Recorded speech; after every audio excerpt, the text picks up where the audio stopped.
मौलिक सुविधा दिय नहले दिय इच्छा मृत्यु एभली दाबी नहीं रायगड़ा जिला काशीपुर ब्लॉक रे पदयात्रा करछंती गोरखपुर पंचायत कान्हुगुड़ा ग्रामवासी गाँव में मौलिक सुविधा देवाक स्थानीय प्रशासन और जिला प्रशासन को बारंबार गुहारी कर निराश होगापर आज 22 किलोमीटर दूर काशीपुर ब्लॉक कार्यालय पर्यंत पदयात्रा कर विडीओ को दाबीपत्र प्रदान कर मौलिक सुविधा दिय नचे सामूहिक इच्छा मृत्यु पर राष्ट्रपति निकट को आम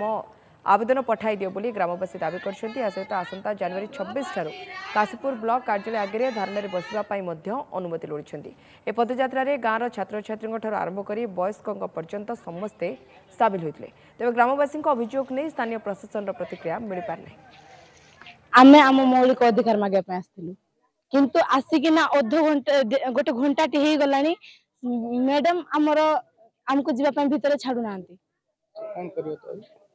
सर मैम जिते नहीं बाहर बाहर को आसबे ना से जाए आम ये बसबू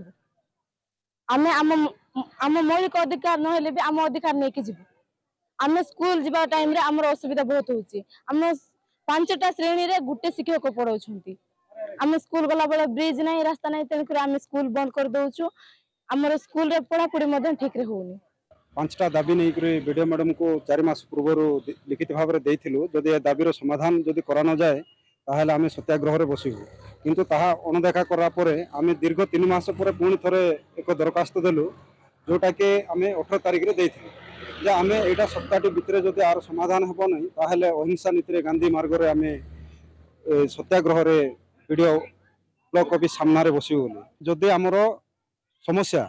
हमरो मौलिक अधिकार जो 5टा आमर दाबी जो पर्यंत पूरण होनी आम से पर्यंत ब्लॉक रे आम बसबू आर जदि कौन समाधान न हुए ताहले आम वीडियो मैडम को जरिया महामहिम राष्ट्रपति को इच्छा मृत्यु आवेदन करूँ।